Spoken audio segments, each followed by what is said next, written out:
Правните експерти и министерот седнаа на заедничка маса за да споделат мислења за тоа дали се потребни измени и дополнување на законот за судски совет. На првата од предвидените 4 јавни дебати што ги организира Министерството за правда, Филков го кажа својот став дека измени се неопходни затоа што функционалноста на судскиот совет беше доведена во прашање во неколку наврати.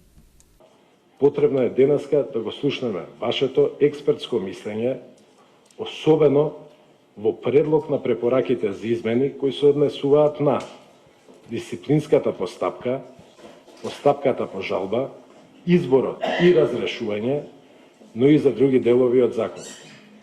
Да изградиме правосудство независно и ефикасно во кое што граѓаните нема да имаат ниту најмал сомнеш. Министерот најави дека предлозите на Министерството ќе ги објават откако ќе ги чујат експертските мислења и председателката на Судскиот совет смета дека е добро да се чујат мислењата на експертите пред да се измени законот.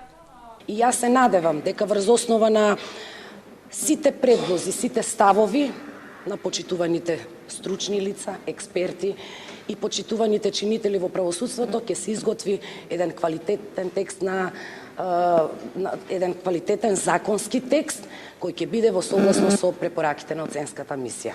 Дебатите се организираат во соработка и со поддршка од проектот Поддршка на ЕУ за владење на правото, од каде се повикуваат на забелешките од Европската комисија.